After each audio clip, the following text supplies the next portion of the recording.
3 motoristas desapareceram na mesma rodovia, no mesmo trecho, depois do mesmo momento, e apenas um voltou. Mas os que o viram depois dizem que teria sido melhor se ele não tivesse voltado. A rodovia federal M7 tem outro nome entre os motoristas de caminhão. Eles a chamam de a Volga. São 1.800 quilômetros de asfalto cortando o país de leste a oeste, passando por cidades, vilarejos, campos abertos e florestas que no mapa parecem pequenas, mas de dentro do caminhão parecem não ter fim. De dia a estrada é só uma estrada. Faixas, placas, posto de combustível de vez em quando.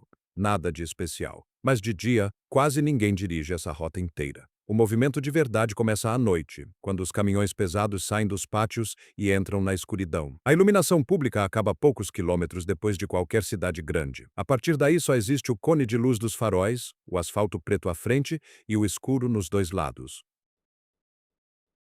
Florestas fechadas, campos vazios e às vezes a silhueta distante de algum vilarejo sem uma única janela acesa.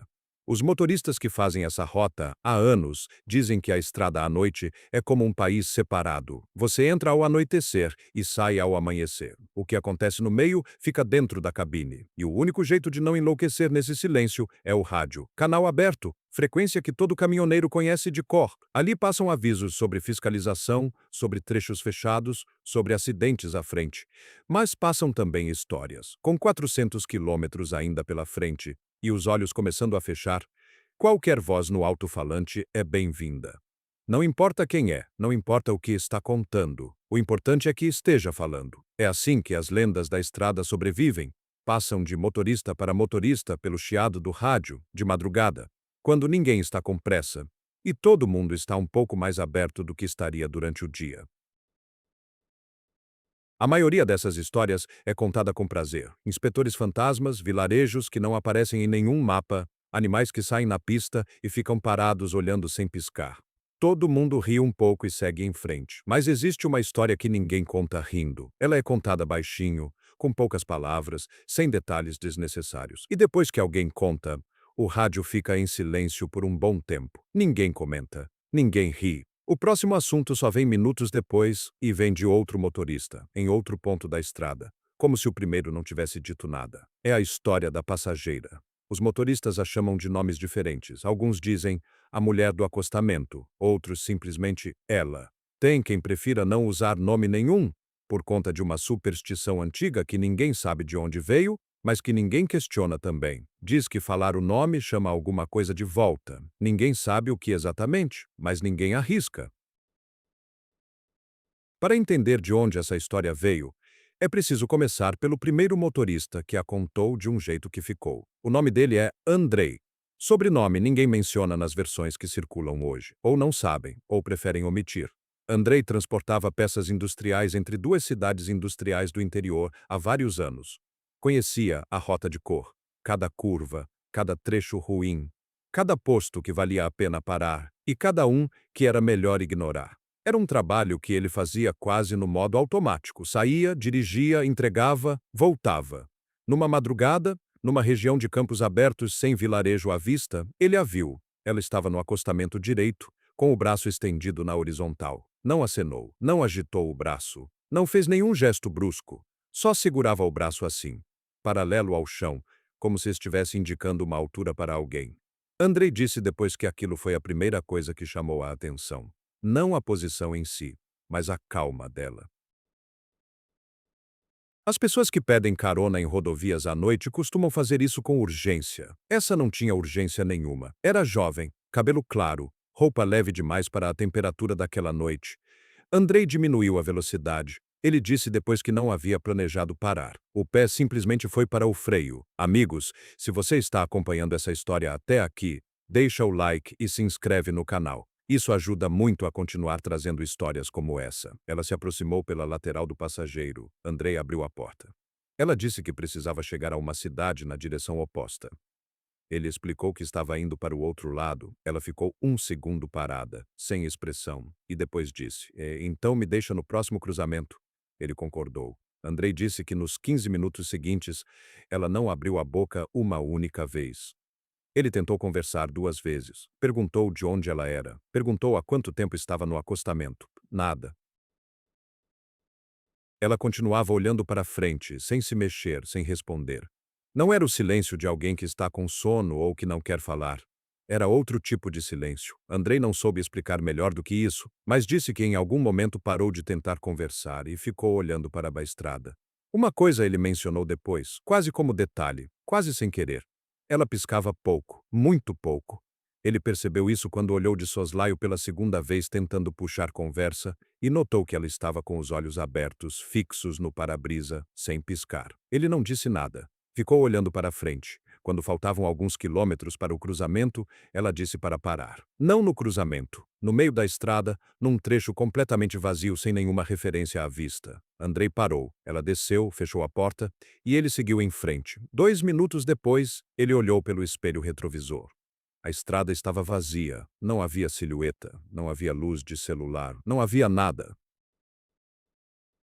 Em 2 minutos, no meio de uma estrada aberta e plana, sem nenhum caminho lateral, sem nenhuma estrutura dos dois lados, ela havia desaparecido completamente. Andrei chegou ao destino, descarregou, dormiu algumas horas num posto e só no dia seguinte contou o episódio para outros motoristas num pátio de caminhões. Ele contou sem nenhuma intenção especial.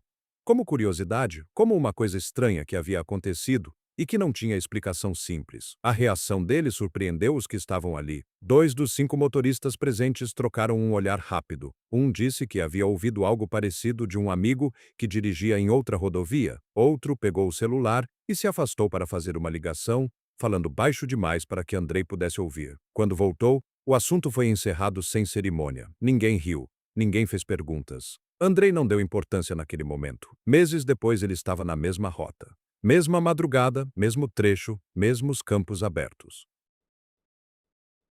E ela estava lá de novo, mesma postura, mesmo braço estendido, mesma figura parada no acostamento, como se não houvesse passado nenhum dia.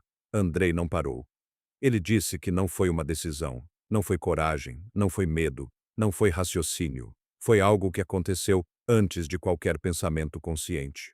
O pé não foi para o freio. O caminhão passou em velocidade máxima e ele só olhou pelo retrovisor quando já estava a 100 metros de distância. O acostamento estava vazio. Ele chegou ao destino, descarregou e ligou para o motorista que havia se afastado para telefonar naquele dia no pátio. Contou que havia visto ela de novo. O homem ficou em silêncio por alguns segundos, depois disse uma única coisa.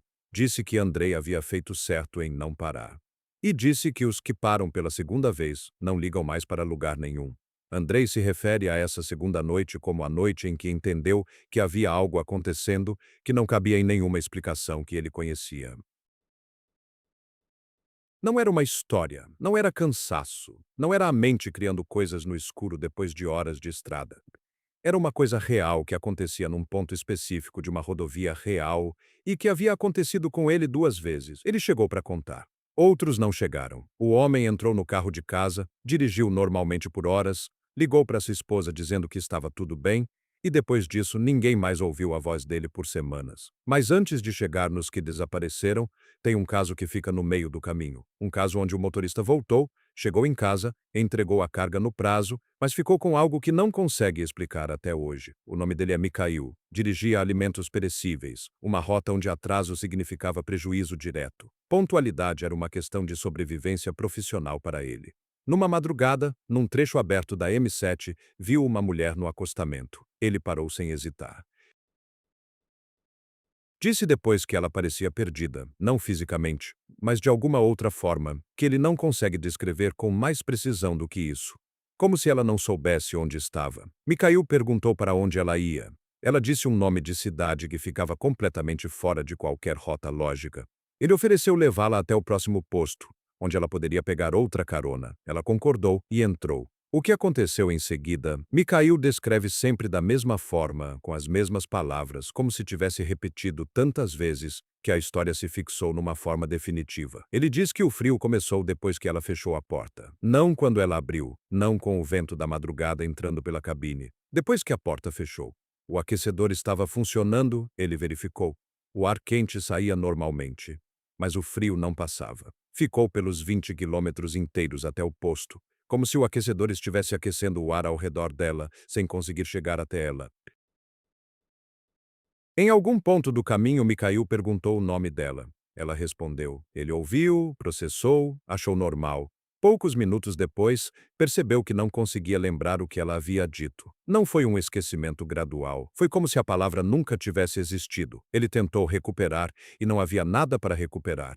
Um espaço vazio onde deveria ter um nome. No posto, ela desceu. Mikhail parou o motor, saiu do caminhão e olhou para trás. Ela havia sumido.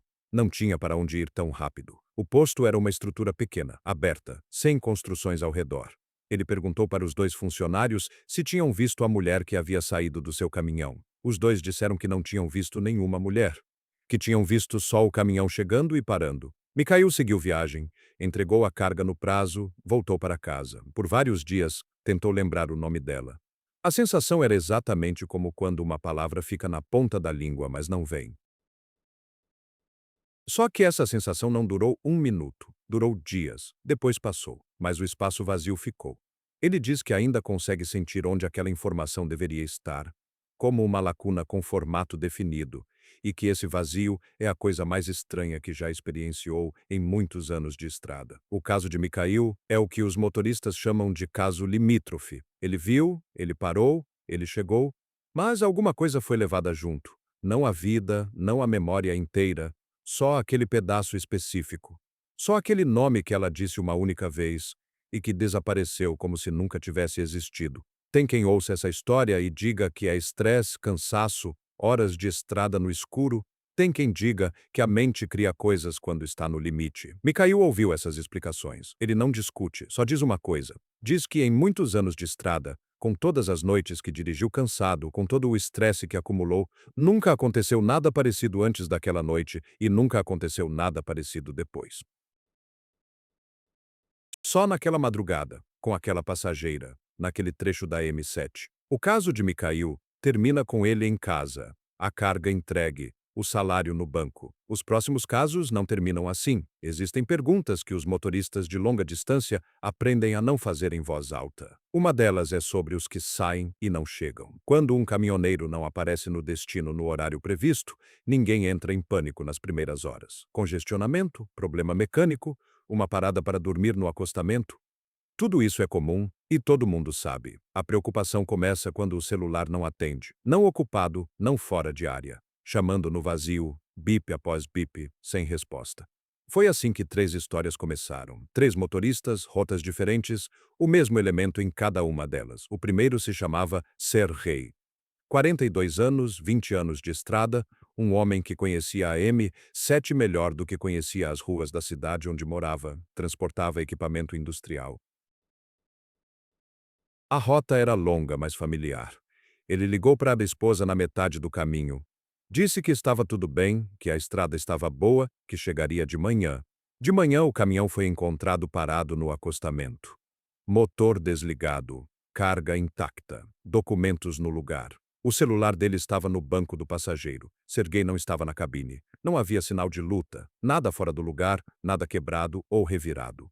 Um homem simplesmente saiu do caminhão, no meio de um campo aberto, e não voltou. A busca durou semanas. Percorreram a mata dos 2 lados da rodovia, conversaram com moradores dos vilarejos próximos, nada. Foi só depois que os colegas de Sergei lembraram de algo. Dias antes de desaparecer, ele havia mencionado de passagem que tinha dado carona a uma mulher no caminho. Disse que ela era simpática e que a conversa havia tornado a noite menos pesada. Na época, ninguém ligou uma coisa à outra. Só depois. O segundo se chamava Pavel. 38 anos, transportava alimentos perecíveis, o tipo de motorista que nunca atrasava porque atraso custava dinheiro. Foi ouvido pela última vez no rádio aberto, conversando com um caminhoneiro que vinha no sentido contrário. A conversa era normal, estrada limpa, clima bom. O motorista que estava do outro lado lembrou de um detalhe. No fim da conversa, depois de já terem se despedido, Pavel voltou ao ar e disse: "Espera, tem uma mulher no acostamento?" E não falou mais nada. O caminhão dele foi encontrado no dia seguinte numa estrada de terra que saía da rodovia em direção à mata, uma estrada estreita demais para um veículo daquele tamanho. Pavel havia entrado mesmo assim e parado quando a estrada se tornou completamente intransitável. Ele não estava lá. O terceiro se chamava Vitali, 51 anos, o mais experiente dos 3, mais de 25 anos de estrada. A M7 inteira. percorrida centenas de vezes. O caso dele é diferente dos outros dois por um único motivo. Vitali conseguiu ligar antes de desaparecer. E o que ele disse nessa ligação é o motivo pelo qual a história dele é a mais repetida de todas. Vitali ligou às 3 da manhã. Não para uma esposa, não para o despachante. Ligou para a parceira de trabalho com quem dirigia em comboio há vários anos, uma mulher chamada Helena, que conhecia Vitali melhor do que a maioria das pessoas que ele chamava de amigos. Ela descreveu essa ligação tantas vezes depois que as palavras ficaram praticamente fixadas. Cada pessoa que ouviu de Helena repete quase na mesma ordem, quase com as mesmas pausas. Vitali falava com calma, não agitado, não assustado, absolutamente calmo. E essa calma era a coisa mais estranha de tudo, porque Vitali não ligaria para Helena às 3 da manhã sem um motivo sério. Ela atendeu já sabendo que algo estava errado. Ele disse: Helena, peguei uma passageira. Estamos indo. Ela perguntou para onde estavam indo. Ele respondeu, ela diz. Helena disse que isso não fazia sentido, que ele escolhia a rota, que ele estava no caminhão dele. Vitali ficou em silêncio por um segundo. Depois disse, não, ela diz. A ligação caiu. Helena tentou ligar de volta várias vezes. Nada. Ligou para o despachante, explicou o que havia ouvido. O despachante tentou contato pelo rádio. Silêncio.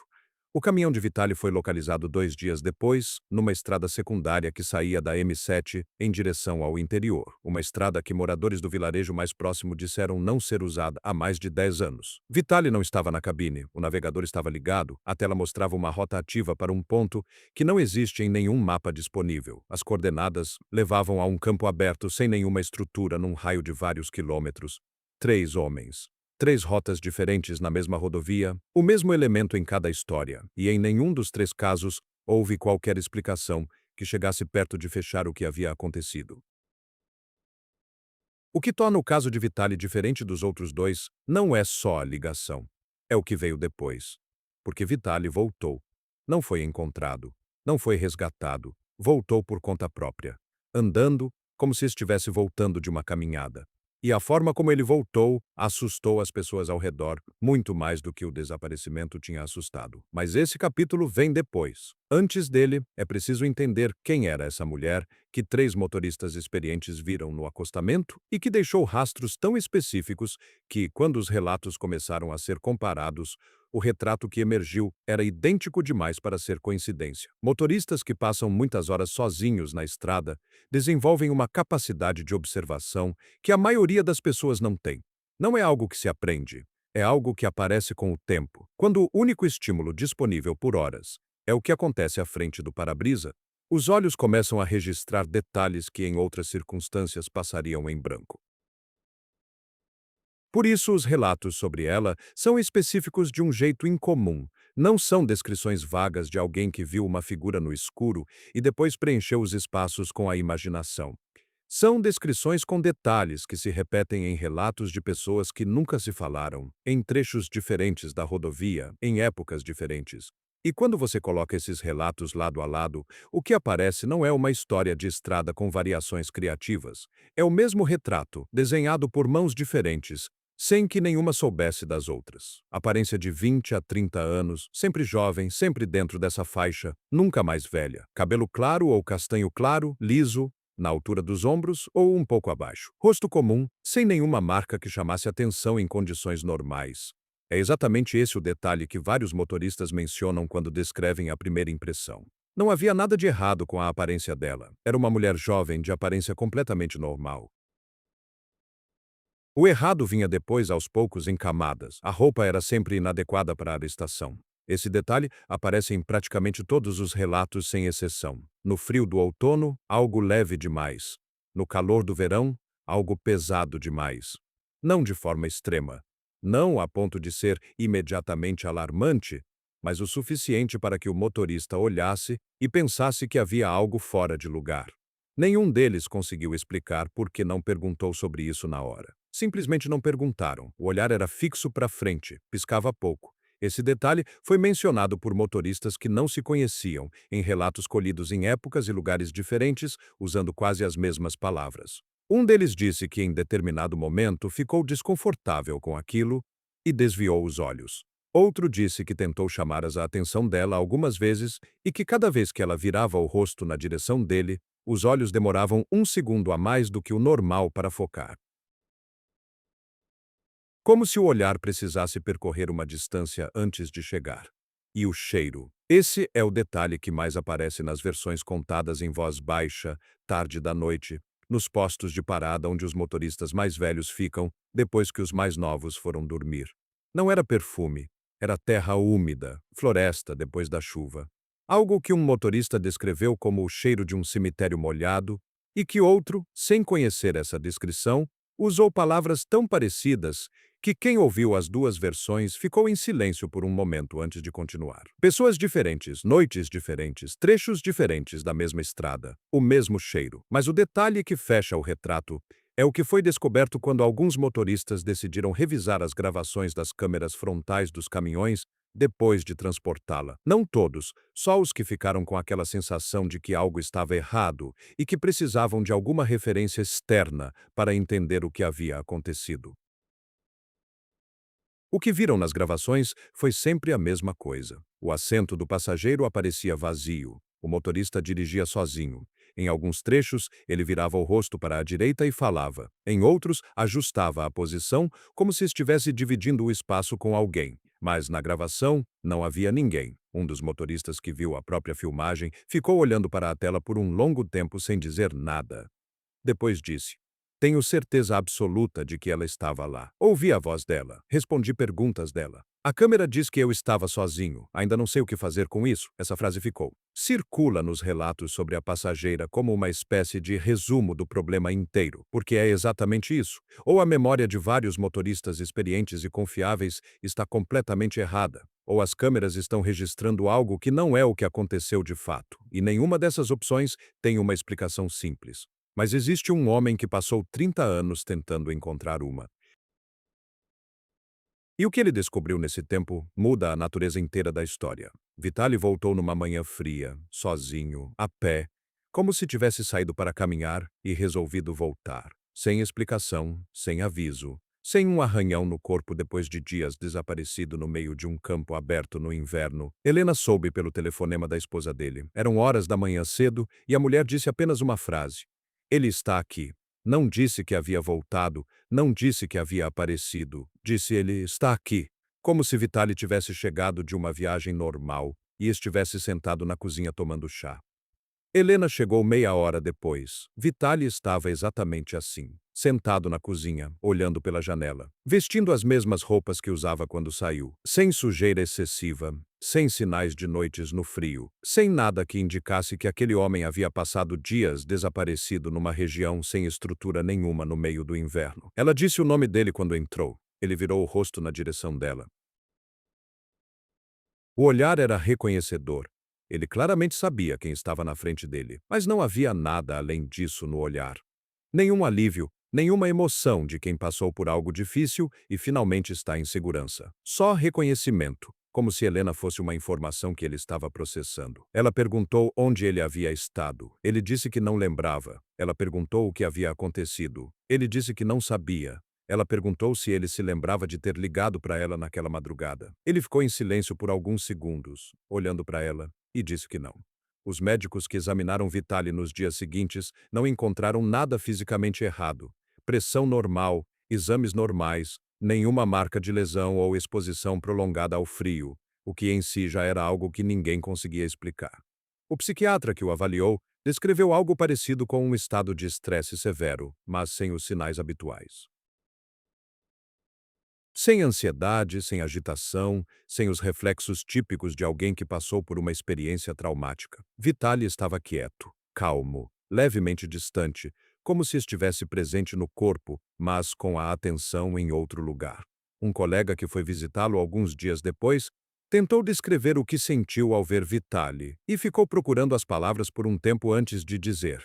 Era como se tivessem tirado algo de dentro dele, alguma coisa importante, e depois tivessem fechado tudo por fora com cuidado. Por fora era o Vitaly de sempre. Por dentro, havia algo que não estava mais lá. A esposa disse que nas primeiras semanas ele mal falava, comia pouco, dormia muito, e às vezes ficava horas parado olhando pela janela, sem nenhum motivo aparente. Quando ela perguntava o que ele estava olhando, ele respondia que não estava olhando nada. E parecia verdade. Cerca de 3 semanas depois do retorno, Vitaly apareceu num posto de caminhões que ficava próximo à cidade onde morava. Não para trabalhar, não para encontrar alguém em específico. Apareceu como se tivesse sido puxado para lá sem um motivo claro. No posto estava um motorista chamado Konstantin, com quem Vitaly tinha uma relação de conhecidos de estrada. Não amigos próximos, mas gente que se reconhece e se cumprimenta quando os caminhos cruzam. Konstantin ofereceu café. Eles sentaram e Vitaly começou a falar. Konstantin descreveu essa conversa muitas vezes depois. Disse que Vitaly falava de forma uniforme, sem variação de tom, como se estivesse descrevendo algo que havia visto numa tela e não algo que havia acontecido com ele. Disse que lembrava dela entrando no caminhão, lembrava da voz dizendo para onde ir, lembrava de ter obedecido sem questionar, como se a decisão de seguir aquela direção fosse completamente natural. Lembrava de parar o caminhão. Depois disso, nada. Não escuridão, não sono, não um espaço confuso de memórias misturadas, simplesmente nada. Como se aquele tempo não tivesse existido. A memória seguinte era ele andando numa estrada secundária com luz do dia, caminhando em direção à cidade, sem entender por que estava fazendo isso, mas fazendo mesmo assim. Constantin perguntou se ele lembrava da aparência dela, o que ela havia dito durante o caminho. Vitaly ficou em silêncio por um momento. Depois disse que lembrava da voz, não das palavras, não do rosto com clareza, só da voz. E disse uma frase que Constantin repetiu em cada versão dessa história, sempre com as mesmas palavras. Disse: essa voz é a última coisa que tenho de lá e eu precisaria esquecer ela, mas não consigo. Terminou o café, levantou, foi embora. Nunca mais tocou no assunto com ninguém. A história de Vitaly circulou rápido entre os motoristas que conheciam a M7 de perto. E fez algo que histórias de estrada normalmente não fazem. Em vez de afastar as pessoas daquele trecho, atraiu algumas delas. Não por coragem, por desconfiança. Motoristas experientes vivem num mundo de coisas concretas. Quilômetros, peso, horas, combustível. Quando um problema aparece, eles procuram a causa e resolvem. Histórias que não cabem nessa lógica não são aceitas facilmente. E quando uma história como essa começa a circular com detalhes específicos demais para ser descartada como invenção, alguns desses homens chegam à mesma conclusão. É uma pessoa real usando a estrada de um jeito que não está sendo entendido, ou é uma história que cresceu além do que aconteceu de fato? Nos dois casos, a resposta é a mesma. Vai lá ver. Um motorista chamado Dmitry organizou um grupo informal. Eram 5 no total, todos com anos de estrada na M7, todos com histórias próprias que paravam antes do ponto onde as coisas ficavam inexplicáveis. O plano era simples e parecia razoável. Câmeras ligadas, rádio aberto em canal fixo e uma regra que todos concordaram ser inegociável. Se alguém visse a mulher no acostamento, avisaria os outros imediatamente e não pararia sozinho em nenhuma circunstância. Esperaria reforço. As primeiras 3 noites não aconteceu nada. A rodovia estava vazia no trecho que eles cobriam. O rádio ficou em silêncio na maior parte do tempo e Dmitry começou a inclinar para a teoria de que a história havia sido amplificada além do que os fatos sustentavam. Na quarta noite, um dos motoristas do grupo, um homem chamado Igor, entrou no rádio e disse com voz calma: estou vendo ela. Está no acostamento direito. O rádio respondeu imediatamente de 2 lados ao mesmo tempo. Não para, segue em frente, estamos a poucos minutos. Igor confirmou. Estou passando. Silêncio. 10 minutos depois, Dmitry chamou Igor no rádio. Nenhuma resposta. Chamou pelo celular. Chamando no vazio, bip após bip. Exatamente como havia acontecido com Sergei, com Pavel, com Vitaly. Eles viraram os caminhões e foram ao ponto onde Igor havia feito o último contato. O caminhão de Igor estava parado no acostamento. Motor ligado, câmera frontal funcionando. Igor não estava na cabine. Não havia sinal de nada fora do lugar dentro do veículo. Só um caminhão parado na beira de uma estrada deserta com o motor ligado e o assento vazio. Eles chamaram ajuda, esperaram, explicaram o que haviam visto e ouvido. A busca não encontrou Igor. Dias depois, Dmitry assistiu à gravação da câmera do caminhão de Igor.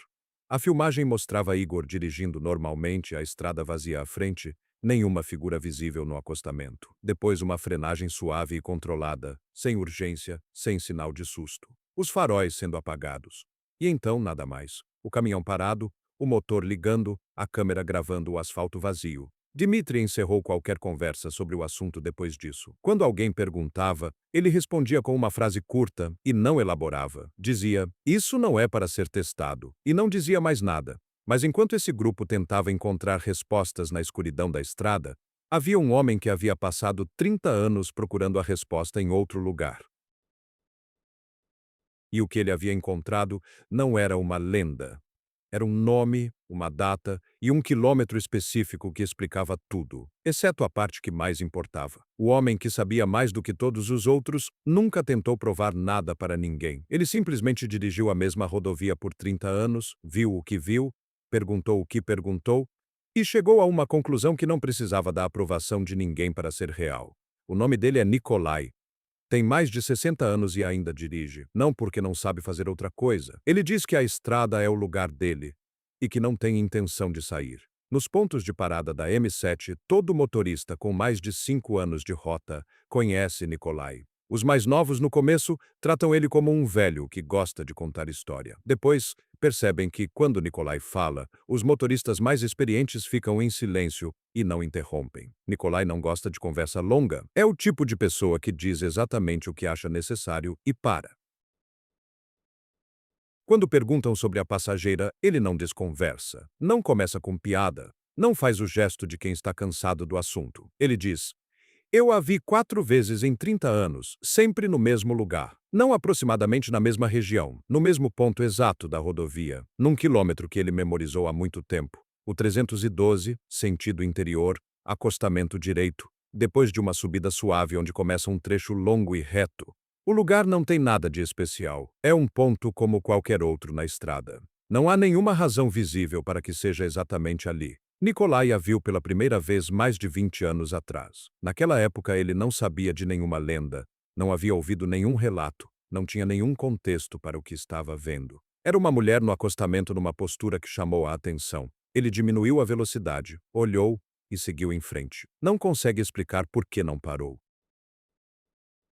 Diz que em 30 anos de estrada se desenvolve um tipo de instinto que não tem nome, mas que existe. E que naquela noite esse instinto disse para continuar. A segunda vez foi alguns anos depois, mesmo quilômetro, mesma figura.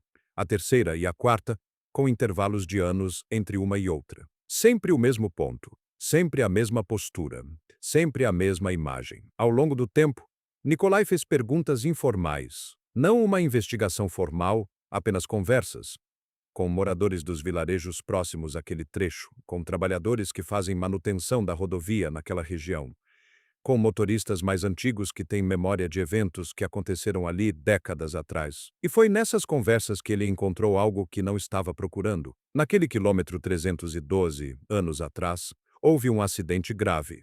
Um caminhão pesado que vinha no sentido contrário invadiu a pista. O motorista havia dormido ao volante. O caminhão atingiu um carro que vinha normalmente. Dentro do carro, havia uma jovem mulher, dirigindo sozinha. Ela não sobreviveu.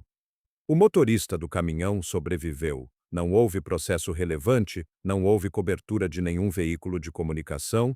Histórias assim acontecem em rodovias e viram estatística. As famílias enterram, o tempo passa, a estrada continua sendo usada. Nikolai soube o nome dela. Recusa-se a dizer em voz alta. Não por superstição. Ele faz questão de dizer isso, por respeito à memória de uma pessoa, mas confirmou. A idade bate com a descrição da passageira. A aparência, pelo que ele pôde ver em fotografias antigas que encontrou ao longo dos anos, também bate. E o local bate até o metro. A teoria de Nikolai não usa nenhuma palavra que normalmente aparece nesse tipo de história. Ele não fala em presença. Não fala em outro plano. Não fala em nada que não possa ser dito de forma direta. O que ele diz é o seguinte: existem lugares onde algo aconteceu de forma tão abrupta e tão injusta que o lugar parece guardar o que aconteceu, não de forma literal, como um eco.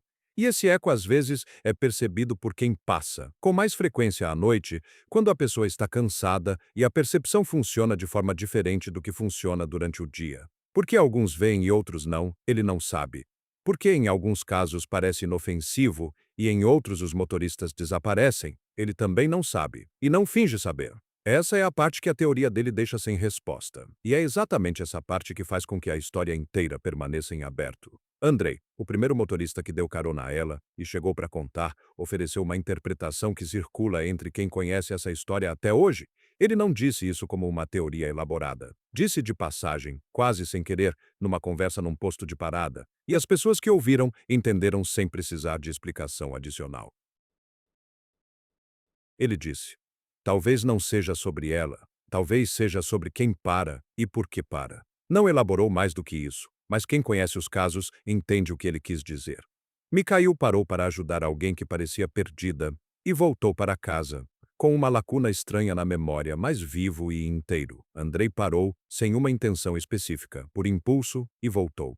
Sergei mencionou antes de desaparecer que havia achado a passageira agradável de um jeito que ia além de simplesmente ajudar alguém. Pavel freou num reflexo e nunca mais foi encontrado. Vitaly obedeceu uma voz sem questionar e voltou partido por dentro. Não há como provar esse padrão. Não há como verificar a intenção de cada um desses homens na fração de segundo em que o pé foi para o freio. Mas o padrão existe. E os motoristas que passaram anos ouvindo essas histórias percebem ele sem precisar que alguém aponte. Existe um último caso que merece ser contado. Não porque é o mais dramático, mas porque é o mais claro de todos e porque aconteceu com alguém que não sabia de nada. Um motorista jovem, no primeiro ano de longas distâncias, estava fazendo a M7 numa madrugada. Sem experiência acumulada, sem histórias de estrada na cabeça, sem o peso de anos de rota. Ele viu uma mulher no acostamento, diminuiu a velocidade e parou. Perguntou para onde ela ia. Ela respondeu. Ele a levou até a cidade mais próxima, ela desceu, ele seguiu viagem. Chegou no destino no horário, descarregou, ligou para casa. No posto onde parou depois, ele contou como uma curiosidade. Uma mulher sozinha de madrugada numa rodovia, coisa estranha. Os motoristas mais velhos presentes ouviram em silêncio. Um deles perguntou o que ela havia dito durante o caminho. O jovem pensou um momento e respondeu: quase nada. Ficou quieta a maior parte do tempo. Acho que disse alguma coisa baixinho uma vez, mas eu não entendi direito. Perguntaram como ela parecia. Ele descreveu cabelo claro, roupa um pouco estranha para o tempo, e depois ficou procurando palavras e disse: ela era meio fora de lugar, não de um jeito ruim, não assustador. Só parecia que ela não pertencia ali. Um dos motoristas mais velhos ficou olhando para ele por um momento, depois perguntou: por que você parou? O jovem deu de ombros e respondeu com a naturalidade de quem está dizendo algo óbvio. Disse: estava frio e ela estava sozinha de madrugada. Como é que eu não paro? O motorista mais velho não respondeu imediatamente. Ficou em silêncio por alguns segundos. Depois disse baixinho, quase para si mesmo: é por isso que você chegou. Vitaly desapareceu pela segunda vez meses depois de ter voltado. Sem bilhete, sem aviso, sem o caminhão. A esposa acordou de manhã e ele não estava mais lá. A porta estava destrancada. Os sapatos estavam no corredor. Ele foi encontrado dias depois a 30 quilômetros do quilômetro 312, numa clareira no meio da mata, sentado no chão, olhando para frente, fisicamente intacto, sem sinais de nada. Quando as pessoas que o encontraram falaram com ele respondeu, levantou e foi com elas. Quando perguntaram o que ele estava fazendo ali, ele respondeu de um jeito que nenhum dos presentes conseguiu reproduzir com exatidão depois. O que todos concordaram foi isso. Ele disse que ouviu a voz e veio. Levaram ele de volta. O médico agendou acompanhamento. Vitaly foi à primeira consulta. Não foi à segunda. Desde então, ninguém tem notícias dele. A esposa foi morar com a família. A casa está fechada. As chaves estão com os vizinhos. A M7 funciona normalmente. Dezenas de caminhões por noite, motoristas no rádio, café em garrafa térmica, olhos no asfalto. Quando passam pelo quilômetro 312, alguns reduzem levemente a velocidade. Não todos, só os que sabem. Passam em silêncio, olham para o acostamento direito e seguem em frente sem dizer nada no rádio. Às vezes, depois de um silêncio longo no canal aberto, uma voz diz 312, limpo, e outra voz responde brevemente recebido. Significa que ela não estava lá naquela noite, mas o que acontece na próxima, ninguém sabe. E há perguntas que é melhor não fazer em voz alta quando você está sozinho no escuro com centenas de quilômetros ainda pela frente. O que essa história ensina não está nos desaparecimentos nem nos retornos. Está naquele jovem motorista que parou porque achou natural parar. Porque havia uma pessoa sozinha no frio e ele não conseguiu imaginar passar direto. Ele não pensou nos riscos, não pensou em si mesmo. Não pensou em nada além disso. E chegou. Talvez a única coisa que proteja alguém em situações que não têm explicação lógica seja exatamente isso, a intenção com que você age. O motivo pelo qual você toma uma decisão num momento em que ninguém está olhando e ninguém vai saber. Agora, uma pergunta para você que ouviu essa história até o fim. Se você estivesse dirigindo sozinho de madrugada numa rodovia vazia e visse uma figura no acostamento, você pararia? E se parasse, por qual motivo pararia? Deixa a resposta nos comentários. Quero muito saber o que você diria nesse momento. Se essa história te prendeu do começo ao fim, deixa o like e se inscreve no canal. Isso ajuda muito mais do que parece e faz com que histórias como essa continuem chegando até você.